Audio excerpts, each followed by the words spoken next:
Watching you from afar ain't easy. One by one you stick needles to the heart, to my heart. I know love will never make it back home. Watch us drift and grow. I'm guessing that it's best to let go. But always miss the best part of us. Best part of us. Always miss the best part of us. The best part of us.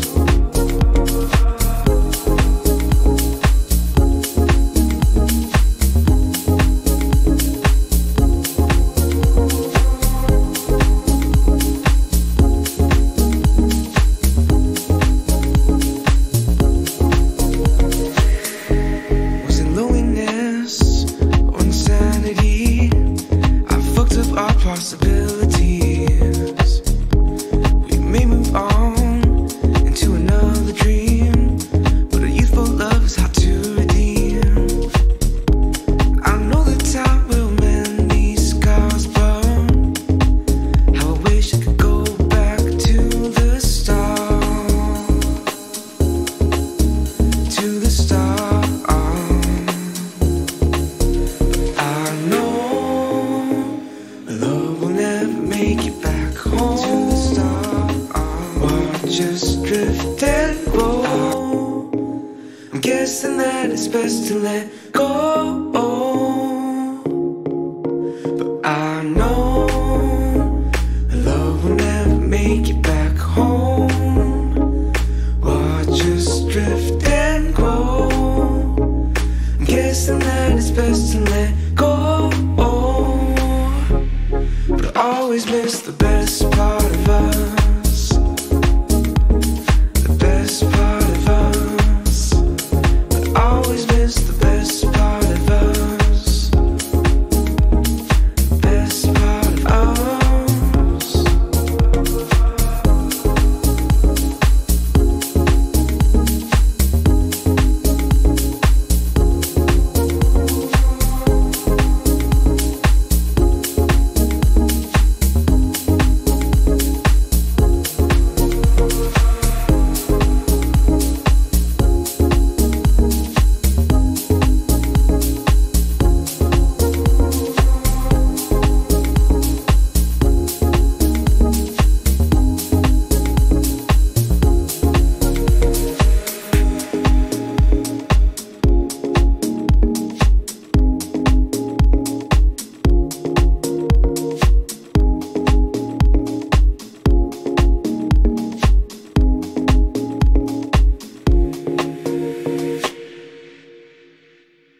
such a beautiful loop of thoughts. I remember you were here, walking through the endless night. I remember you were here. It's such a beautiful loop of thoughts. I remember you were here, walking through the endless night. I remember you were here. I remember you were here. I remember you were here. I remember you were here. I remember you were here.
And we're live. This is the Coffee Codecast, episode number 23, live from Seattle.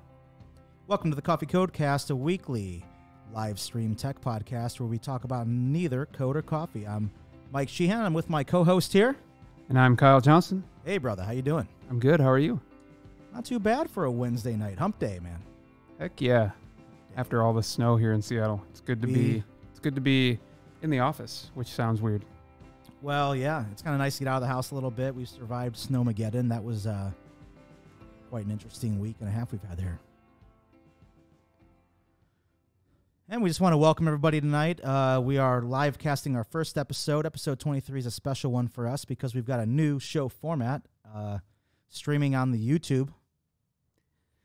Yeah, we're streaming live. We're also going to do the regular podcast that we've always done, so it'll appear in the feed just as always. But if you want to listen to the show live, unedited, and interact with us, this is a different way to consume the show, and we're kind of excited to put it out there. And you said, where do they go? They go to coffeecodecast.com/live. That's right, www.coffeecodecast.com/live, and that'll have the YouTube video stream as well as a link to the Slack channel if you want to join the Slack channel. And you can also hit us up. There's a link on there to message us via Twitter as well. So we're looking for anybody who has a commentary during the show or anything like that. We're here to take your questions, and if not, then it's just normal cast. I think this is going to be good for us, though, because I've said this for a while. I think that as fun as it's been for me and for us, it's taken a lot of work for you to kind of do the post-production and put everything together and get it out there. And I think this is a way that we can be more consistent with our episodes and not have to worry about all the crap afterwards.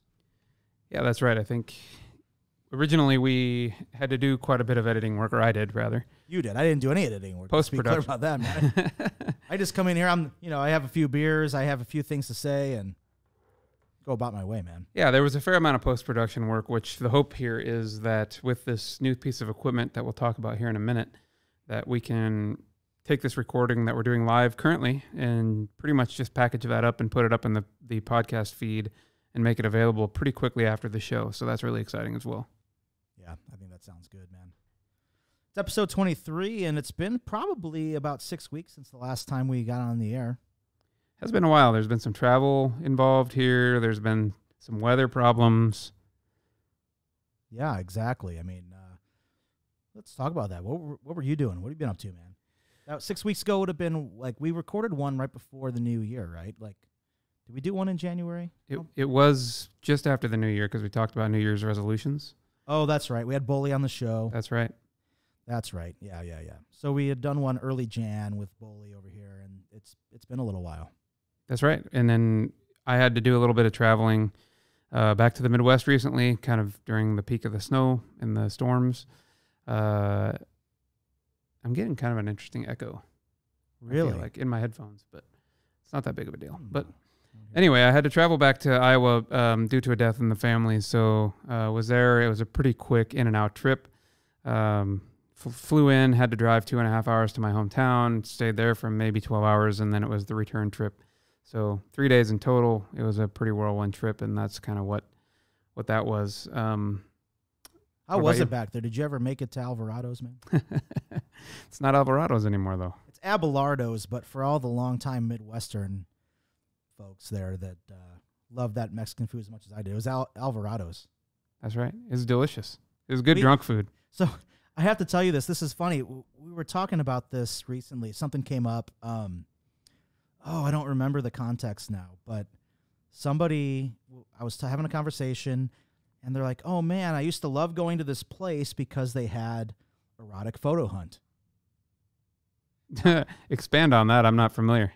No, you don't remember this about Alvarado's? No. Oh, shit, dude. Oh, that was like the best part about Alvarado's is like we would go there at 2 a.m. because we're all, been out all night and we're ready for some good Mexican food. And like the whole entertainment draw was that like for a quarter you could play, like they had this little tabletop kind of TV thing, and it was erotic photo hunt. And so it was like on a CRT TV, and like you'd put a quarter in and there'd be like 10 rounds or whatever it was. And it was like the screen was split in half, dude. So you like the left half would be like, a woman in some lingerie and like whatever she was like in, some busty thing.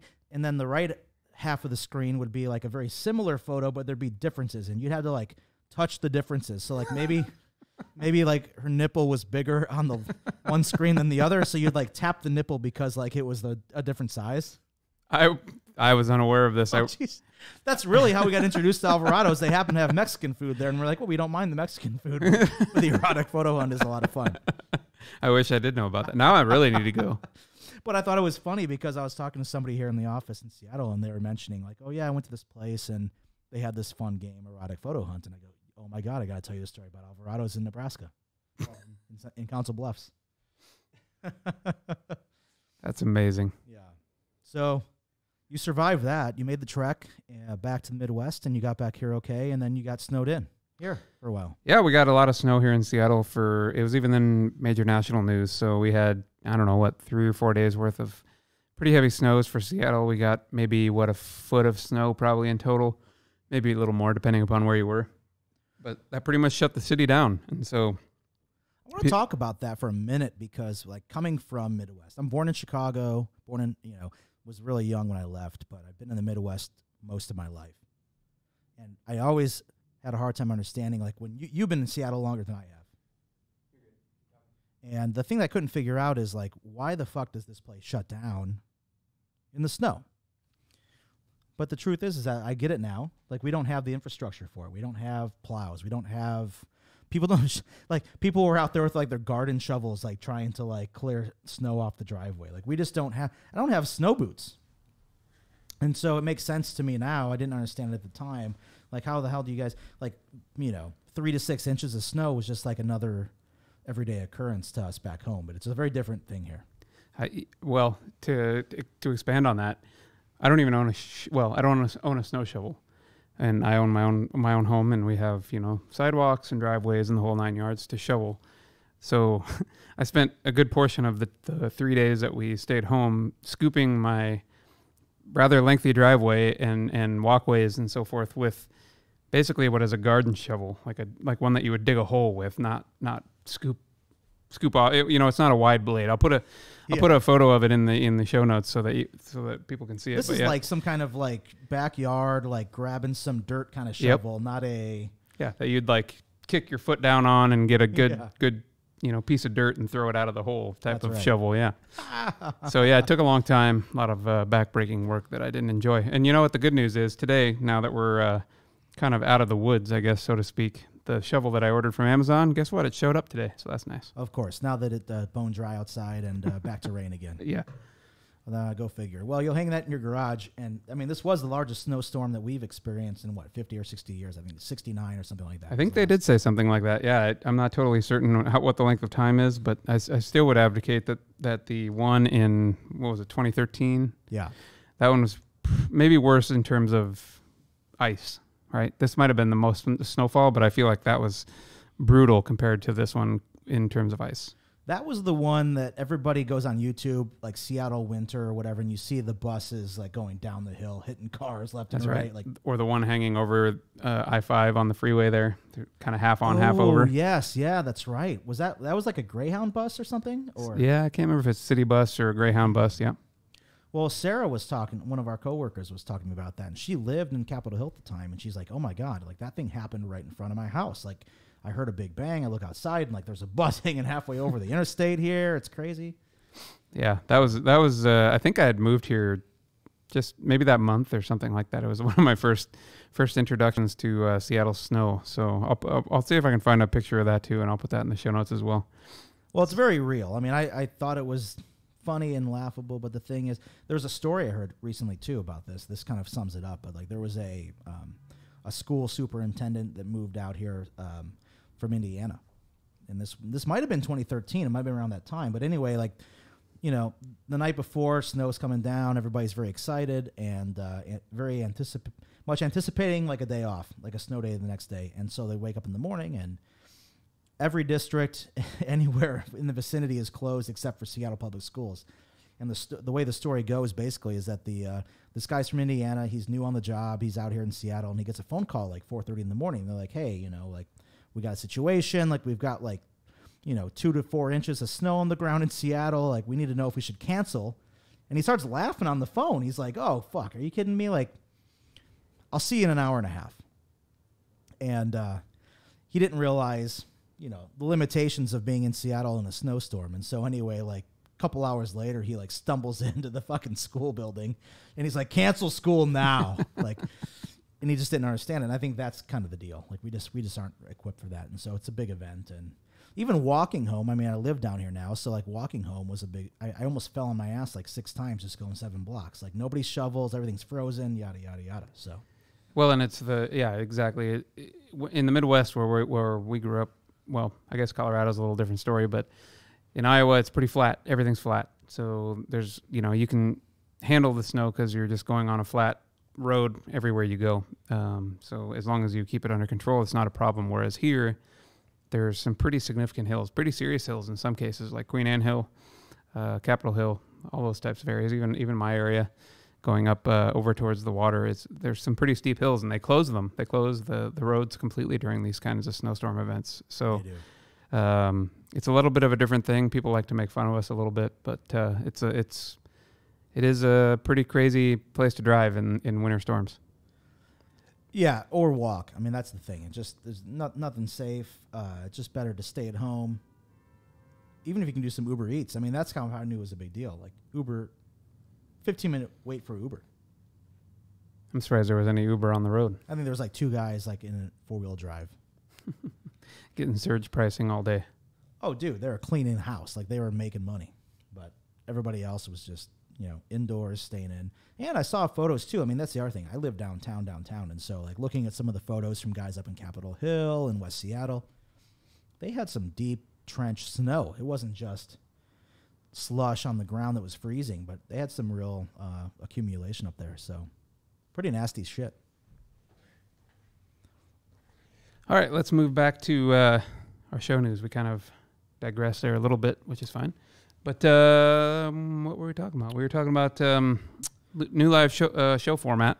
Yeah. We're going to go ahead and try and record it weekly, which has kind of been our goal from all the way back when we started this. But we're going to try and do that. Should be a little bit easier with kind of the things we talked about where the editing shouldn't be such a big pain in the ass. It gives you a little break, man. Like you can just come in here with me. We can have a couple beers and enjoy ourselves, and then boom, we got a show. Yeah, I think that'll be good. So we're also going to try and do it at a standard time. So we'll try and do it at 6 p.m. Pacific Standard Time. 9 Eastern for all of our East Coast friends, man. That's kind of late. They'll listen to us while they're going to bed. What could be better? That's kind of a nice way to kind of end the day. The Coffee Codecast, man. So what else we got? We got a new website. Yeah, man. Thanks for doing this, by the way. I wanted to tell you, like, you know, you've always, like, I got to give you major props because, I mean, you've really, I mean, we have our own roles on the show, things that we do, like, well, and I've gotten a lot of the equipment and done this and done that, but I mean, you're really the operations behind this show. I mean, you got the website set up originally, you've got the new website now, which I fucking love. I think it's great. We were using more of a syndicated website for a while there, and so it was a little tricky for us to do some of the things we wanted to with, some technical things that we wanted to do. And now we kind of have the freedom to do it the way we want to do it. So that was a really quick thing. I think you set that up in, like, what, a record time, like a day and a half? You had the whole thing working pretty much? Yeah, it was pretty quick. It was a pretty easy thing to do. It gave us a lot more flexibility, like you said, to do various things, some really basic things too, like add URLs, custom URLs that we want to use. For instance, this is the one of them that we mentioned earlier, www.coffeecodecast.com/live. Yeah. That's a URL that we can add, which with our previous syndicated host, we couldn't even do that. So the website looks a lot better, functions a lot faster, does all the things that the previous one would do. So it gives us a lot more flexibility and makes it easier for us to publicize some of these other things, right? Like now you can also go to coffeecodecast.com/Facebook, and that's our Facebook page, or /Twitter, and that's our Twitter page, etc. So, or /review, and that takes you to the iTunes page and lets you rate and review the podcast, which, if you haven't done that already, I highly urge you to go do that. We need your reviews, guys. I mean, we're trying to drum up some business here. We've got, a lot of equipment, a lot of high-end equipment here. The bills are adding up. Go out there and give us a 5-star review. If you liked the ride, give us 5 stars. But yeah, I think the site's looking really good, man. So thanks for that. It's a good, clean look, and we can customize it the way we like it. And now that we have this new format, hopefully we can be out there on the regular, getting stuff out there. And what I'm really excited about too is that with being able to be more consistent with the cast and have more guests on. I was downstairs at O'Fuels a little bit ago, and Anderson, is ready to get on the show. So I think that's the next thing we got to make happen. Is one of the partners of the business. We've been trying to get him on for a while, and I think now he's ready to get in here and talk to us a little bit on the cast. I think we need to do that. And Pat had given us a message on Twitter asking if maybe that was our big surprise, if we were going to have some guests. We will have some guests. I mean, we should talk about that for a minute because we have a couple irons in the fire anyway. We've got the 30 Minutes with Us cast, which is more of that's more irregular, right? I mean, that's more of kind of a special feature type of a thing, right? I don't know that we're going to do that on a consistent basis, but I think it's kind of a neat idea. Like we have someone with an interesting story that we want to cover, then bring them on. Yeah, that one's a lot of fun, but it's also, compared to this show, even when I was doing all the editing, that show's a lot of work. Because, I mean, we had a lot of raw material when we did that show with Tim. I mean, we had, probably close to 3 hours worth of material, I would say. That's right. Yep. And just trying to make sure all that kind of comes together and makes sense, and editing out 3 people worth of, talkovers and licky sounds and all these different things that you got to edit out, and adding music and the whole 9 yards. It's just a very big process. And in fact, I still haven't even gotten part 2 of that whole thing completed. So it's a fun show and it's a very interesting show, but there's a lot of work involved in producing it. I would go as far as to say that is more of the This American Life format of the podcast for us.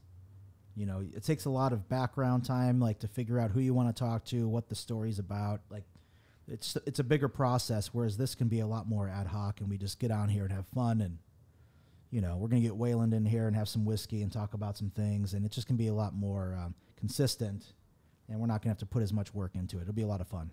Yeah, and that's what this, we haven't talked about the particular piece of equipment that we've acquired here, or that that the banker over here required. Well, let me tell you something, man. Like it's been a rough go the last 18 months for me, as you know. But one thing that I like is that no management approval is required for these purchases. So the line of credit is good over here, man. Well, that's good to hear, because I think you have aspirations for some other things, videos and all kinds of fun stuff. So Absolutely, dude.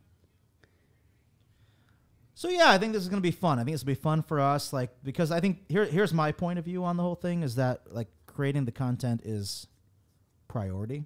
It shouldn't be a burden for you. I want you to be on here enjoying this thing. I'm enjoying this thing. We should be able to come in here and just have some fun for an hour and a half or whatever it is.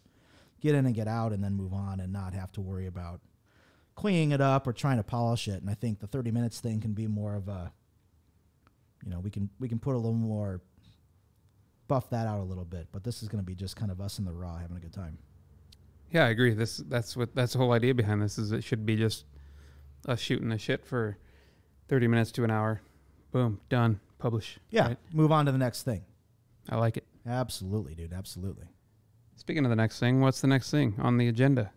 Oh, talk about your equipment before we move along.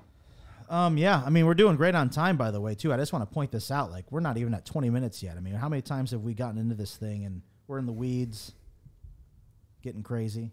I think this live format's going to be good for us, man. We're going to be boom, boom, boom, like just moving down the line.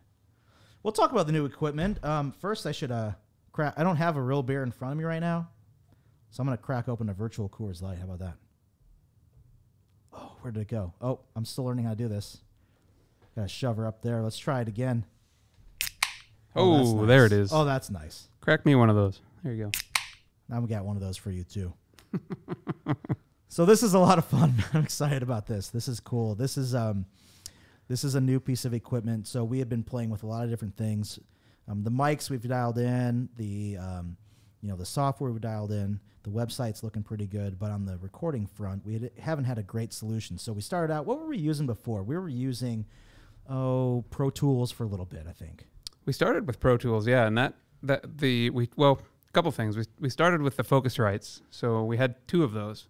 Oh, for the hardware side, we had the That's Focusrites. right. That's right. Yes. So we started with those, and I had kind of a single input device, and you had a multiple input device, and then we had the problem of having to try and bring those two devices together using software, and we elected to do that with Pro Tools initially, which was pretty cumbersome and hard to set up, and we had a lot of trouble, and even your Mac, for instance, was crashing a whole bunch.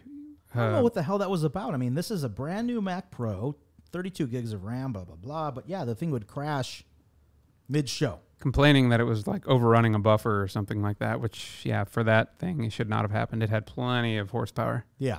Yep. So we kind of gave up on that, and we decided, well, we want one harmonious device that would take all the inputs. So we have 3 mics at this point. So it needs 3 XLR inputs with the possibility of a 4th. And so we got last episode, we talked about the Focusrite, what was it, 18i8? We did, yeah. Yeah. That was the new piece of gear that we brought in the shop, and that was the first episode I think we recorded with it, Yep, wasn't it? You're right. Yeah. Yep. So we used that for one episode, and it actually did work well. It did the things that we wanted it to do. And had it not been for the device that Mike has here in front of him, we probably would continue to operate on it. But this thing is a wonderful little machine, at least so far. Really excited about this. And so this is from our friends at Rode.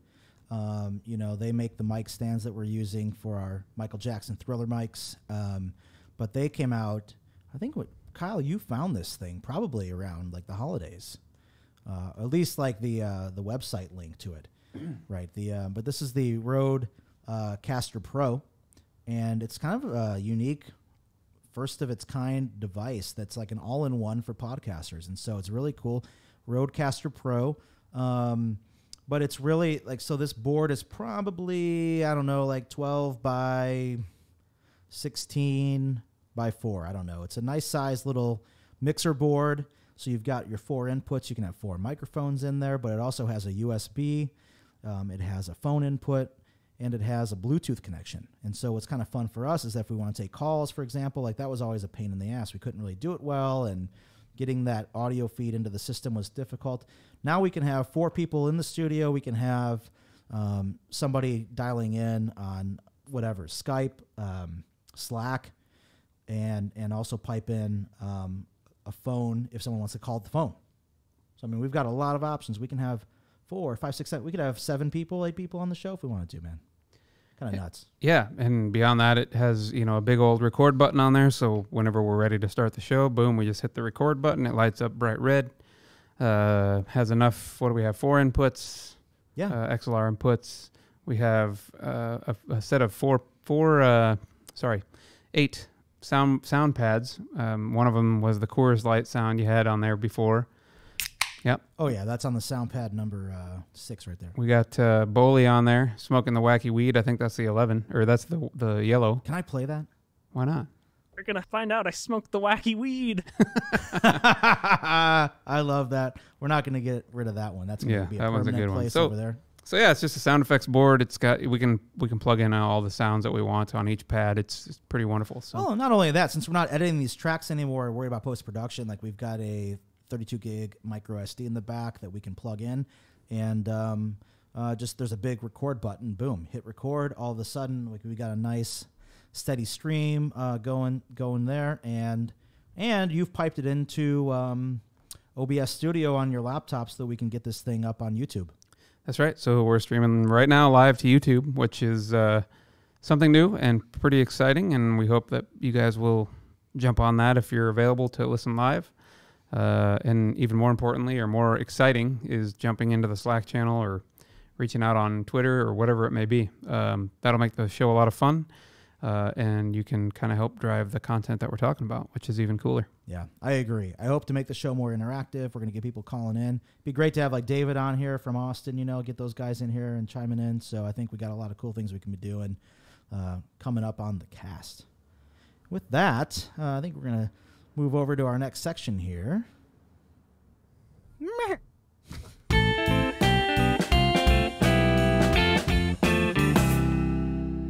What's the show topics today, Kyle? Well, this week, actually, I guess it was last week, I was listening to a particular podcast that I actually really enjoy, generally speaking. It's another tech podcast. And their shows generally range anywhere from an hour to an hour and a half. Maybe sometimes they even go up almost to 2. But in any event, they were talking about a number of different topics, and every damn topic that they were talking about was something negative. They were bitching about this, bitching about that. It was about politics. It was about tech that they didn't like. And it was just, eventually I just was like ready to start sending them messages and being like, dude, like, why did you publish this? This is like such a downer. Like, I didn't even want to listen to it anymore. Uninspiring. I wouldn't even say it wasn't. I mean, I would never even say that their podcast is inspiring in general. It's kind of a opinion show on technical topics, kind of like what we do. But Yeah. yeah, it was just a ton of negativity. I mean, and there's 3 hosts on the show, and all of them were negative about various topics. And I was just like, man, I don't understand. Number one, why do you use the things that you're talking about if they're such a problem? For one, I guess. But another instance of this is I wrote on here social media. Media. Media. What the hell is that? Is that another? Social media. So like, There you know, you hear people leaving Twitter all the time or leaving Facebook all the time because it's too negative and they don't want to see political this or political that. Yeah. So, you know, I guess I just wanted to bring it up and kind of find out, like, what do you do to kind of be able to stay away from the negativity and keep your state of mind kind of clear and positive where there's all this negativity in the world? Because that particular day, for whatever reason, I was succumbing to negativity and it was really starting to bother me. Well, it's a good question. I mean, I think first and foremost that social media is still a representation of the real world, the physical world that we're in. And so I think it's a mindset issue, right? I mean, you can find people, I can think of people in my, immediate circle that they're always focused on the negative. Nothing's ever working right. Everything's wrong. Like, I'm going to fucking lose it all tomorrow. It's all going to hell. And then there's other people that have the opposite mindset. Oh my God, like a good thing happened today. I think things are looking up. And so I think social media for me is a reflection of that. I mean, I see a little bit of both all the time, and it's depending on your state of mind, what you're,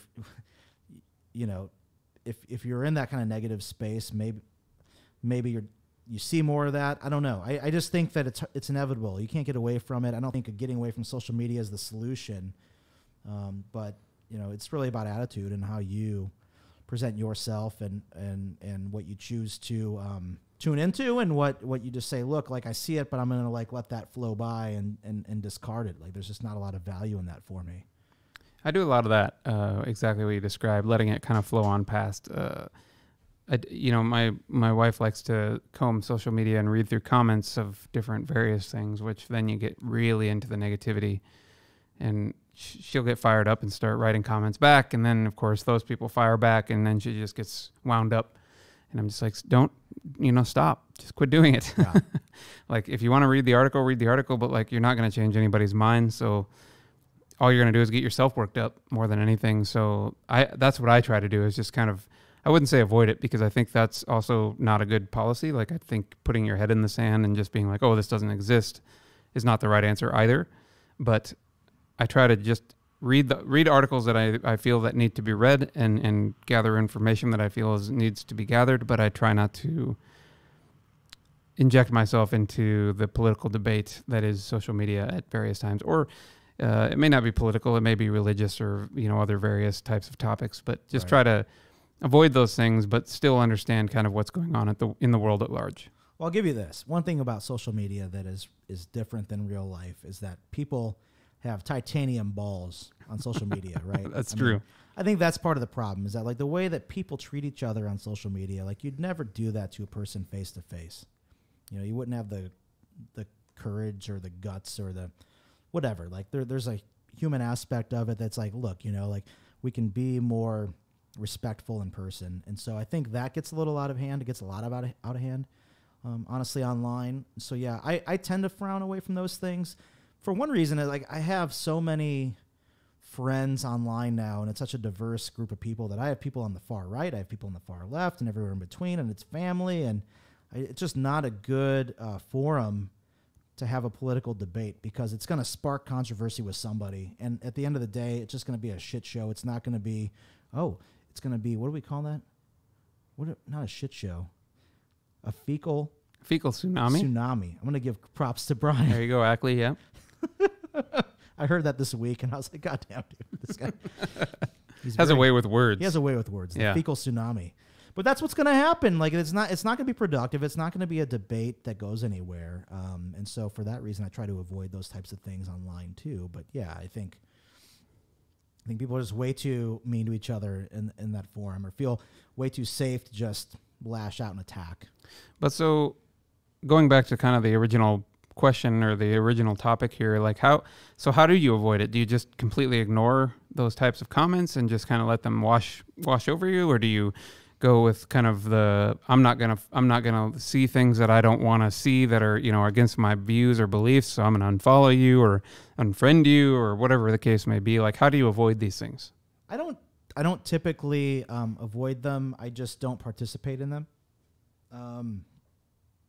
Like, I'm not going to unfollow somebody that maybe has more political views on social media. I will sometimes for religious things, just because of my own where I'm at personally. Like, I just don't want to see it, or if there's something that I'm strongly objecting to, it's not worth arguing about, and I'm not really that close to someone. I mean, that's the other thing too, is that like, how many fucking friends do we have on this thing? I mean, like, hundreds or thousands of friends that like aren't really Can I give you an example? I mean, this kind of sucks. This is a shitty example, but it goes to demonstrate like the connectedness on social media. So my cousin recently passed a couple months ago, and it was a really tragic thing, and he was a young guy, and he has a couple kids, and it was, I mean, he was struggling, but it was still very unexpected how it happened and that sort of thing. And he had a birthday yesterday, and the response on his board on his profile was very surprising to me. Like, there were a lot of people that didn't know about his passing, and so like there's comments like, happy birthday, have an awesome day, like, oh man, like, hope it's a great year. And I'm thinking, like, this shows how disconnected we really are. It's like a major life event like that happens, and for this guy's birthday, you get a reminder on your phone, wish so-and-so a birthday, and then you do that, and you don't even know what the fuck's going on. So yeah, I think, you got to make your own decision about where to engage. There's certain areas that I don't want to get into, and if we're so disconnected and I just don't want to see it, I'm just gonna unfollow or block or whatever. But I'd rather save like the real meaty shit for like one-on-one or in real person, real life. Right. Yeah, and I'm the same way. Same. I had a similar situation to you, where I've had several actually, because I'm the same way. I'm from the Midwest, where generally beliefs are much different than they are on the coasts, right? So some of the stuff that I see some of my family arguing about is definitely not in the same vein as my beliefs. So it's sometimes very difficult not to get sucked into those arguments or sucked into those debates. But generally speaking, I look at them and I usually will just kind of roll my eyes and just keep on scrolling, Yes. Get it off the screen as fast as you can, get away from it as fast as you can. And don't go down the road of, I'm going to delete my account on Facebook because, what did that really solve? Not really anything. So in the case of this, I continued to listen to the show and I will continue to listen to the show, but they even acknowledged in the show that it was negative. So it was just one of those moments where I was just like, good God, like how people that constantly just look at negativity all day long on social media or wherever it may be, I'm just like, I don't know how you do this. Well, it's easy to do that even in person. I mean, my late father, I always hated going home to a degree because of this. Is that like, I haven't seen you in 6 months or 8 months or a year, and all of a sudden, like, you want to talk to me about the injustices with, this corporation or the healthcare system. And I'm like, man, I don't even know what you've been doing in life for the last few months. And so the time that we have together, I just don't want to do that. Like, I'm not saying that it's not relevant, that it's not important, that it's not something we should discuss, but like, tell me how the fuck you're doing. And I think like some of these discussions, like, we don't even know how we're doing, but we are so quick to want to get into a big meaty debate about some bullshit. Another layer up. So I don't know. Interesting. Yeah. Well, let's move on to the next topic, which something that I think is near and dear to your heart. Oh, what's that? Oh, Beers? Airline. Coors Light? Crack a beer, man. Attaboy. I'll get one for you too. I'm going to drink them all. Mileage programs. Airline mileage programs. Fucking A, dude. I love mileage program. Well, I love one mileage program. Well, you're an Alaska guy. I am now. I'm a huge MVP Gold this year. This year? You have that status now. I accrued that status at the end of 2018, and I've got a lot of work to do if I want to keep it up this year. So you're really, really big into this. So you're the kind of type that does mileage runs in the whole 9 yards. You're trying very specifically to get status. I am now. That wasn't how it started, but it becomes that thing. I think that's what they want you to do. They gamify this thing in a way that they want. We kind of talked earlier. You get a couple upgrades, and you kind of like it up front. You like getting on early. You like doing this, and so yeah. This year, I'm off to a slower start, but I've done a few things that are a little silly just to get a few more miles.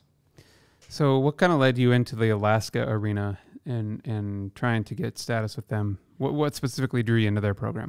The whole thing really catapulted, went full in on this when I was down in San Francisco coming back to Seattle for work. So at that point I realized, wow, even just for coming back for meetings, I could get status. And I could use them for a lot of other things. They go to the Midwest, they go to Omaha, and many other places that I would travel. So it made sense to me, like, I'm going to go all in on this one program and just do it. So yeah, that's kind of how it started. It was just commuting for work, and then I got the bug, and I figured, fuck it, I'm just going to see how far I can go. I have a similar story in terms of that. So we've been SkyMiles members on Delta for quite a number of years, actually. I think maybe 4 or 5 years at this point. And we were making quite a number of trips to Europe for the wedding and scouting the wedding venue and different travels that we've done. So I think 3 years in a row we went to Europe for something. So we were using their mileage program for that. And then at some point we figured, well, shit, maybe what we should do is have the Delta SkyMiles Amex card. Right. Okay. Yeah. And so now we also apply pretty much everything we purchase through that and then pay that off every month. So it accrues miles at a very rapid rate and gets us the spend that we need. And then, of course, we always also have to be getting the qualification miles as well. So we are Delta Gold this year. First time we've ever had status on Delta, which has been Congratulations. tremendous. Like I said earlier in the show, we went back to Omaha and we had to fly Delta in this case because the Alaska flights were a little bit expensive last minute. So we flew through Minneapolis and then into Omaha. So it was 4 total flights. And I think of the 4, I think we were upgraded 3 times, 1 time to first class. So, and same deal here. I'm going to Denver this coming weekend and got first class upgrade on that. And Comfort Plus on the return flight, maybe first class, who knows. Nice. So already getting the upgrades, I definitely see the benefits, and it's super nice to fly first class, I can tell you that. The legroom is amazing. I've never really flown like a super lengthy flight. I flew from Minneapolis to Omaha, which is like 40 minutes. The Denver one here is about 2.5 hours, I think, something like that. So that'll be a little bit more of the experience, I guess. But No, it's a bug for sure. I mean, like last year, I was doing some international travel as well, and so Alaska has a really nice partner network, as I'm sure Delta does. And so I did a trip to Germany, ultimately Barcelona through Frankfurt, but it was on Condor, which is a partner, and so had a fare sale running, upgraded the seats, and so we were up front on that. And you do something like that, and you can get status on one trip, and so that's kind of where the whole thing started. And since then, yeah, I mean, same thing. Having gold status this year, like getting up on first class a few times. I had a few trips already this year that I've gotten bumped into.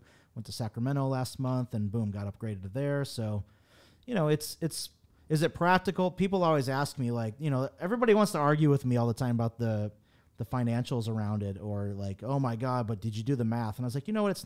I don't give a shit about that at this point. It's just a pleasant experience. It's a conversation starter. I mean, a lot of people are curious about it. I've had a lot of conversations about it, and it's a fun thing to do. So, I don't know what I'll do this year. I'm not like dead set on hitting a particular status, but it is a lot of fun. And I'm doing the lounge thing too, which is great. And I don't know. I'm going to Denver this weekend too. I'm gonna miss you. I don't know if I'll see you there, but I'll be in the Alaska lounge tomorrow. Having some minestrone soup. I gotta eat like 84 bowls of minestrone soup to like make the lounge payout work. But I think I can do that. well, and I think for somebody in your situation too, a single man, you're going to get the bump up to first class over a lot of people. If there's couples flying or whatever, they're going to be passed over. That's generally you're dropped back in the line. As a couple. So like as a single person that's flying and has gold status, like you should get upgraded quite frequently, which is obviously a good bonus for you and makes a lot of sense in that case. So yeah, it's good. And I'm doing the Alaska card. I mean, Delta's interesting because you have this kind of you have a couple of pathways to get there, right? Like you were saying that you can qualify on a spend. Your MQMs, you get a spend you have to hit on your card, right? you have to do both. Oh, you do both. Okay. So you have to, there's 3 different things. There's MQMs, there's MQDs, which I think is something to do with being spent on the airline or minimum qualifying dollars. Okay. And I think that has to do with like purchases of airline tickets and purchases on the flights and stuff like that, I think. Okay. I'm not totally certain on that, and we don't get like any of those. So our qualification is purely through credit card spend and through qualification miles. So we have to hit 2 of those 3 to get the status. Yeah. And I mean, Alaska is similar but different. The way they work with the credit card is that you've got your bank of miles that are just for future travel. So I have a nice bank of miles from my spending that I can use towards future flights, as you guys do. And then but really like to qualify for status, it's either, miles flown directly on Alaska, or it's miles flown on a partner, and those go up. So I mean, you got to do more partner miles if you want to get status. And I think the third way is segments. Segments is hard. I suppose you could do that if you were traveling all the time, short distance. Maybe that would be the benefit for you if you're going from here to Yakima, or you're just in the Northwest all the time. Then okay, fine, I'll go to Portland. Or if I'm going to Denver, maybe I'll go to Portland first and then Denver or something. But that's a lot of work. You get, Is that deal with connections then? Is that what they're trying to get you to do, is take something that has multiple stops? I don't know if that's an incentive. I mean, I don't know why they'd want you spending more time on their airplane. I would think that it would be to their benefit to get you off the damn thing quicker. I would think that too, but when we were flying to Omaha, I was trying to find kind of the easiest and quickest way to get there. And for whatever reason, what was the deal? Anyway, I was trying to find out the ticket price between going from Seattle to Minneapolis to Omaha versus Seattle to Minneapolis and driving from Minneapolis, which because of where I live kind of works out about the same whether you go to Minneapolis or Omaha. But the cost of the flight was more expensive to terminate in Minneapolis than it was to terminate in Omaha. So in other words, they cheapened it to put us on another plane and fly us to Omaha, which doesn't make sense to me. Wow. I don't really understand why that would be beneficial, but Yeah, I don't understand how those models work. They're not very intuitive sometimes. So it's a good question. I really don't know. And there's other weird things too, where like the thing that I don't understand, it's got to be somewhat a supply and demand scenario, because I can go to New York, I can go to JFK, or for $300 on Alaska right now, but I would spend $800 going to Omaha. So I don't know. It's just like that's frustrating to me because it's always been that way. It's always been ridiculous going to the Midwest, but I can go to the far reaches of the U.S. or even into Cabo for cheaper than that, or Europe even maybe. less flights, I suppose. So, yeah, I'm sure that all plays a role in that. But I love the mileage program, dude. I'm a big fan. I like being a part of that whole thing. I like seeing what I can do. And Alaska does a great job here. You can go fucking everywhere on Alaska. I wish I was in the program in the earlier days, because I think the win-win would have been when Delta was a partner. That was like 2 years ago they ended that thing.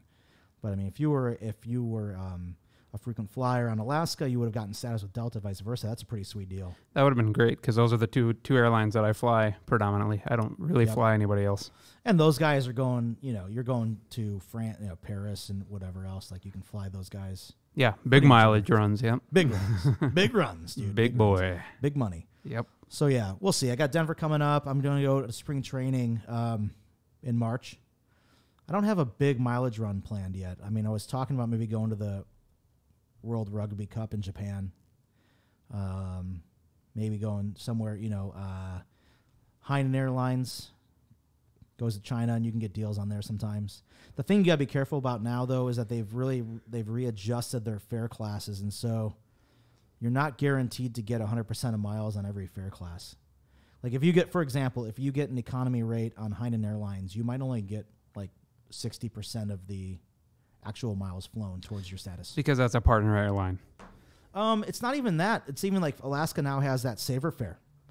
I think you get full miles on that, but you're not going to get seat upgrades and that shit. So like you just have to be careful now. They're doing all these things to try to really appeal to a broader audience, and so it's not all one for one anymore. Like there's certain things you don't get. Yeah, Delta has the same thing. I think they call it main cabin or something like that. And yeah, if you get that ticket, which is the cheapest possible ticket, they won't give you any upgrades, to even regardless of whatever status you have. Like whereas normally, if you got a typical cheap ticket, they would upgrade you to at least Comfort Plus, which is kind of their middle tier, little extra leg room type of deal. But yeah, they won't even give you that. So all right, man. Well, should we get out of the topics here and move on to the next topic?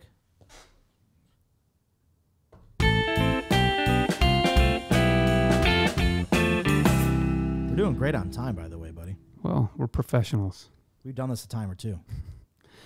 Let's talk about dark mode in iOS 13 is being rumored. So this is a Fuck is that? article from 9to5Mac, and it's a article discussing that dark mode, which I know you're a huge fan of in all respects. Love dark mode. Will be coming to iOS in iOS 13. So currently in iOS 13, pretty much dark mode is non-existent unless the app developer implements it, which a lot of them have. But they aren't consistent, obviously, and they can do different things where, some of them will auto flip from day to night mode and that sort of thing. So this would be an OS-wide dark mode. There's not a whole lot known about it. This is just a rumor from 9to5Mac that they are reporting on. But I think I would be a huge fan of this because dark mode for me is something that I use on any app that pretty much supports it. So having it native would be fantastic. And I love what they did in Mac OS, is it Mojave now? Yes. With the dark mode, it's fantastic. So this is something that I really hope that does come true. And I don't even, when is the keynotes? It's late in the year, I believe, right? I don't know. I mean, they have a thing at Moscone Center.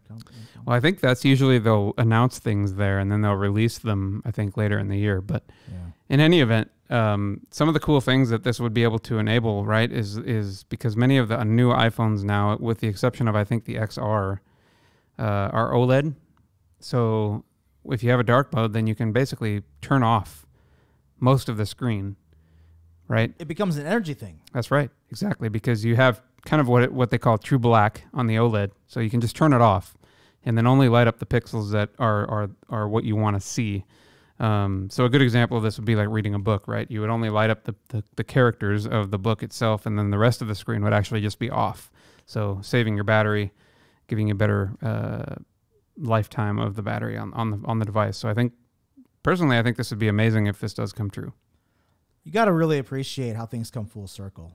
And we probably talked about this or touched on this before, but you think back to like Apple IIe, you think back to the old days, monochrome monitor. That's how it was, man. Like you had a black background, pixels off, and then you had whatever, like your green, command line prompt or organ trail and fucking green, and then in color eventually. But it's just funny to me, like that was something that was just out of the box 30 years ago, and now it's a feature that's coming out in iOS 13. Well, and it's interesting too that some of the apps that Apple's had forever on the iPhone platform have had dark mode implemented in them for a very, very long time. They have, yeah. So it's kind of surprising that it took them this long to implement it on an OS-wide setting. So, because you're right about that. That was a big deal with Mojave because Xcode, their latest release, had a dark mode. Oh, I didn't know that. I never heard about that. Yeah, so Xcode has it as part of Mojave, and not only that, but I do like how they do this like kind of progressive thing. So like the background now of the whatever it is, that sand hill that they have, the sand dunes, changes color as the sun's moving during the day. That's really cool, actually. That's pretty neat. I mean, it's a simple little thing, but it's very cool to see that happen. The thing that I think also is interesting about this a little bit is that the Mac was the first thing to adopt this, which lately the Mac has not been kind of a first-class citizen in the Apple ecosystem. It's been all about iOS and Apple Watch and those types of platforms, and it's interesting that they moved it or executed on that first, and then they're bringing now supposedly to iOS 13. But the other piece that's interesting about that is the possibility that they're moving the iOS apps onto the Mac as well. So there might be some kind of synergy that needs to happen there. What do they call those? Like universal apps type of. Yeah, they have a specific name for them, but it might be a prerequisite that they had to have to support that on Mojave before they could make this happen with iOS or vice versa, right?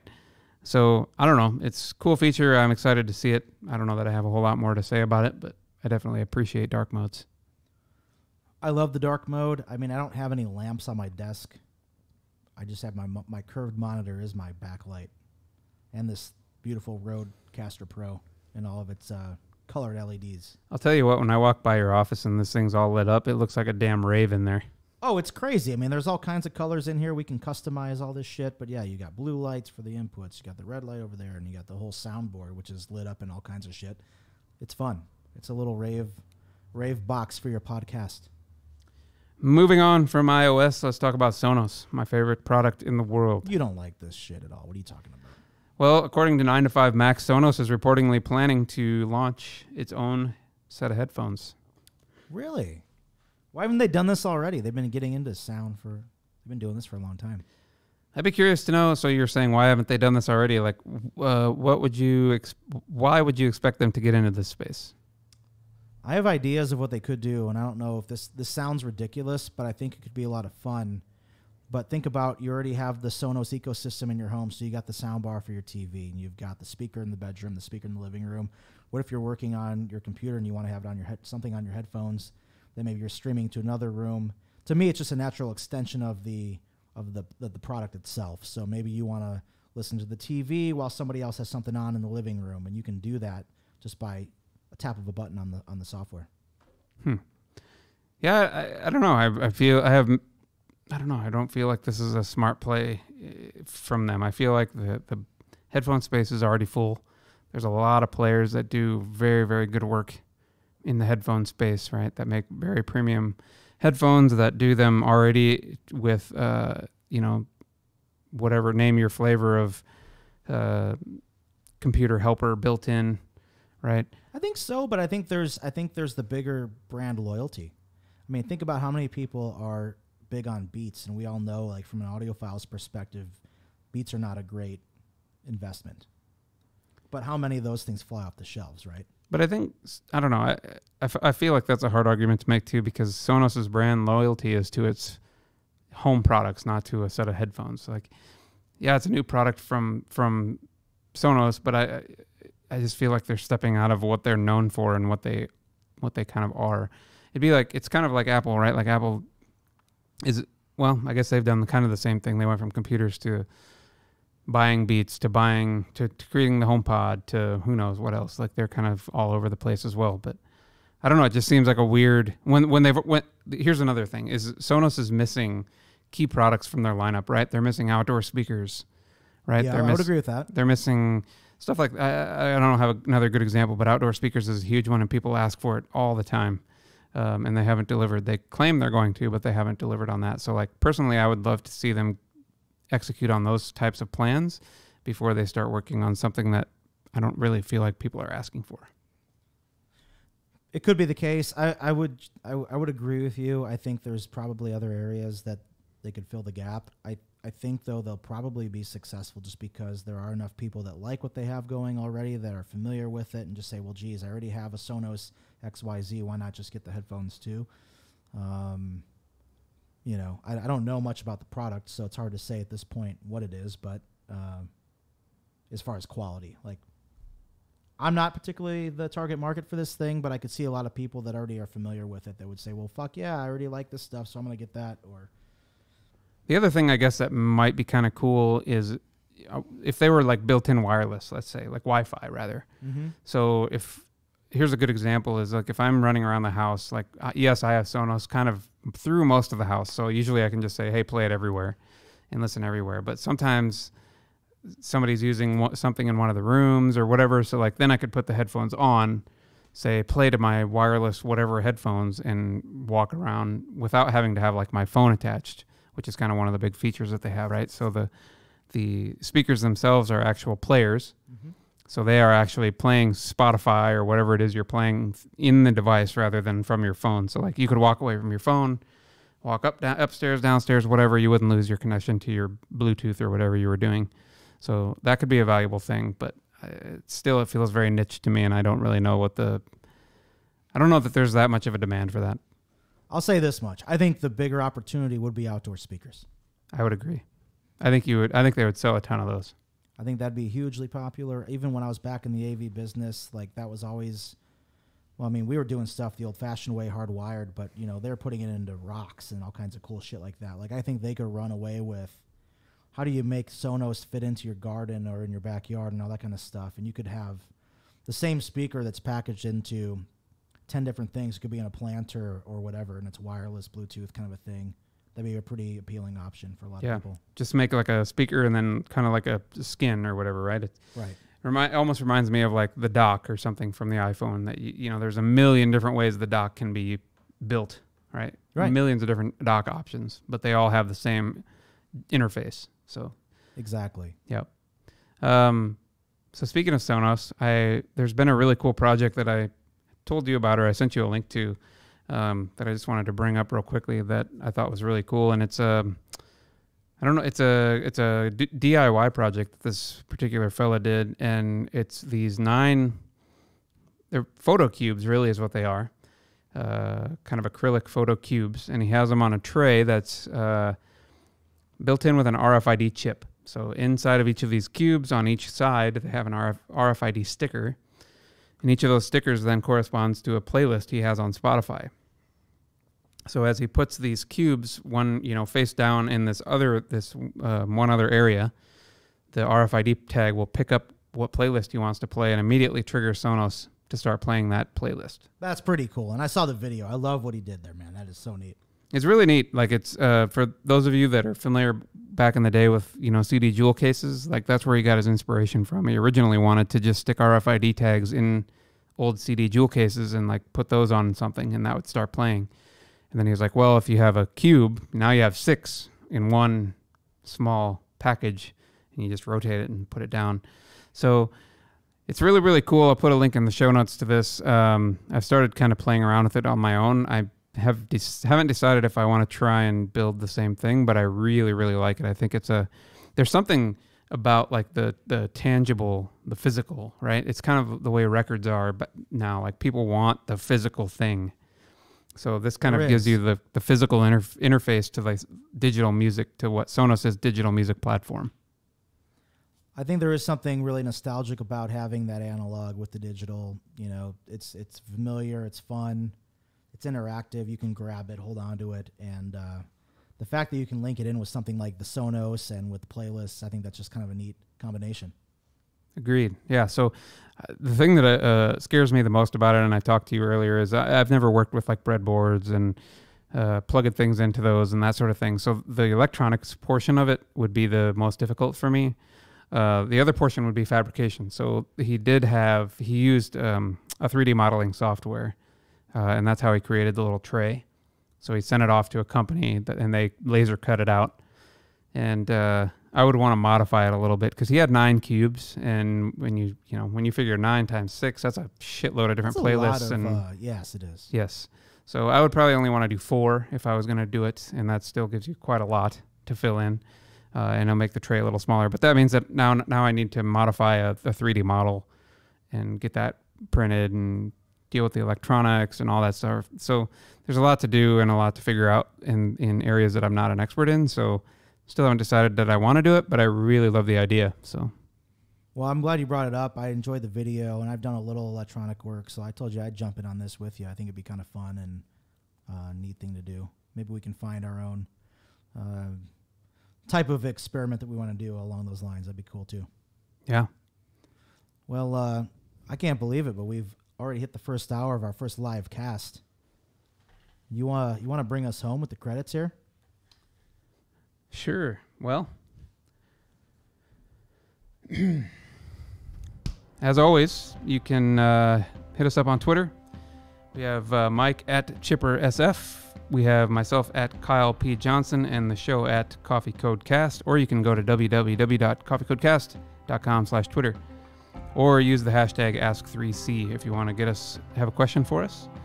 Our email address is coffeecodecast@gmail.com. The website is www.coffeecodecast.com, and we're available on wherever you get your podcasts. So please, please, please hit us up on www.coffeecodecast.com/review. Give us a rating, a review.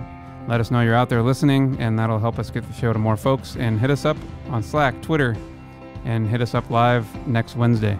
Thanks, Kyle. I think that went pretty good, man.